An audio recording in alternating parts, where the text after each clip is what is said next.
Tabulating machines. Ms. Schmidt. Thank you, Your Worship. Just for a little bit of background, the city has been using the AccuVote OS machine since 1999 general election. The city adopted Automated Vote Counting Systems Authorization Bylaw 99-27 following the approval from the Minister of Municipal Affairs July 8, 1999, under the authority of Section 102 of the Local Government Act. In BC alone, the AccuVote OS machines are currently being used by 46 municipalities with the technical support from Election System and Software LLC, which is the company that we use. More BC local governments may use these machines without support from ESS, where we don't know of them.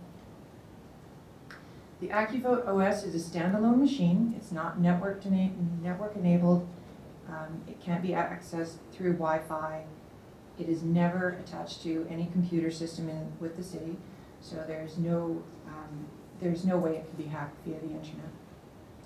The financial implications, since we own the machines, it actually keeps the labor costs down for the election. And the security of the machines has been questioned. So the AccuVote OS is akin to an adding machine. It simply counts names instead of numbers. The city owns special memory cards used for the AccuVote OS machine. These cards are sent directly to ESS to be programmed and couriered back to the Chief Election Officer. The program cards are in the custody of the Chief Election Officer or the Deputy Chief Election Officer at all times. The Chief and Deputy run diagnostic tests prior to the first advance poll and run reports at the start of the polling to ensure the ballot counts are at zero prior to the first ballot cast. The memory card is locked into the machine at the time, and there is an election official with the machine at all times during polling. I would suggest that candidates or their representatives be invited to attend when the testing is completed to watch the process that we go through. In comparison with a hand count, the city, because the city owns the machines, it's much less expensive to count via the AccuVote OS. A hand count would go all night. Accuracy of the count is increased using the AccuVote OS as there is no human error factor. After election officials have already worked 12 hours, counting is sometimes a bit challenging. The AccuVote OS rejects spoiled ballots, allowing an elector who's made a mistake to exchange their spoiled ballot and complete a new ballot.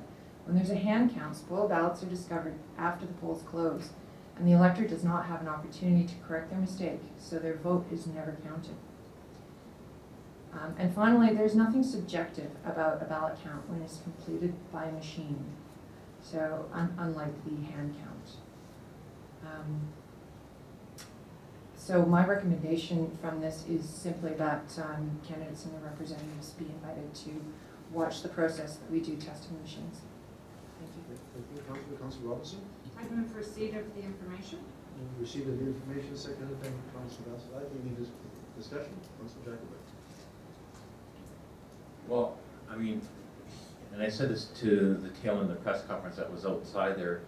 Human error does exist. I recall 2008 as they were reading out the results, and I was 6 and I was happy and went away. And Monday morning I got a call from the clerk saying, "Oh, we made an error."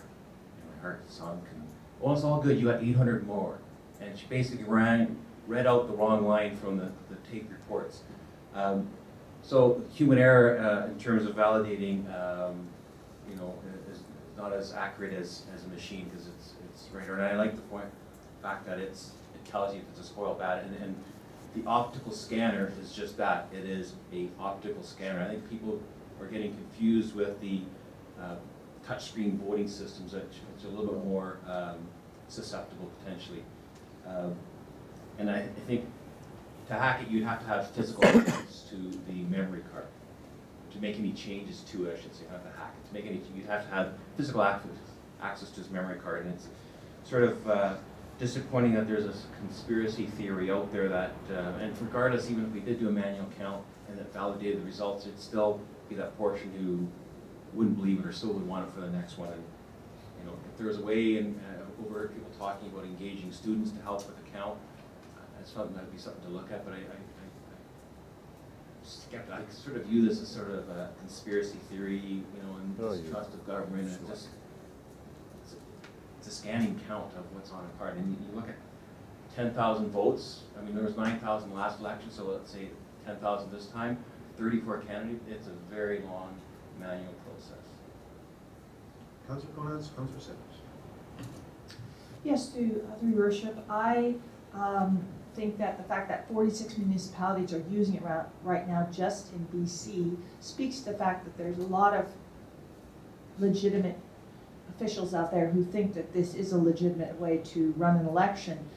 But at the same time, I think that it's always good to question something that we take for granted. So as I told Mr. Proteau, I think it's great that he has sent his challenge to the province. I'm looking forward to seeing what their answer is. And I think that just because we've done something year after year after year doesn't mean that it shouldn't be challenged. And so, as I said, I look forward to seeing what the province has to say. Any further comments? Councillor Sentes, I'm sorry. Thank you again, Mayor Lippy. I am actually, too, very pleased with the process.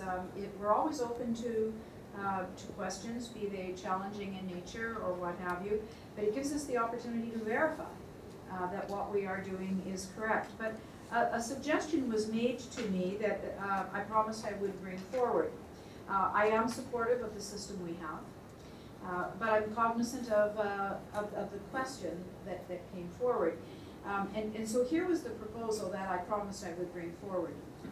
As we consider who votes, and we're all very desirous of getting our younger population interested, what if we considered at this election to look to our college students, our seniors in high school, who would be very interested, and enlist them to come forward and do a manual count. Now, I appreciate what the corporate officer is saying. It would be a very long night. I don't intend for that to happen at all. But what if we were to consider on Monday, with supervision, obviously, they'd need to be sworn in and they'd need to be supervised. But it would satisfy the challenge of doing a manual vote. It would, I am certain, verify the counting machine. But it would involve our students and those on the cusp of voting, and maybe spark some further interest. Anyway, I promised I would bring it forward for a conversation, so I am doing that to see if there is any appetite or any possibility of doing that on this occasion. Council? So, motion to receipt is on the floor. Any further discussion? Call the question. All those in favor? Opposed? That's carried unanimously. Thank you, Ms. Schmidt. Let's move on to correspondence and committee and board reports. First, the Climate Action Advisory Committee. Motion to receive the minutes. Moved and seconded. All those in favor? These minutes are received. There is a recommendation coming out of there. My understanding is Mr.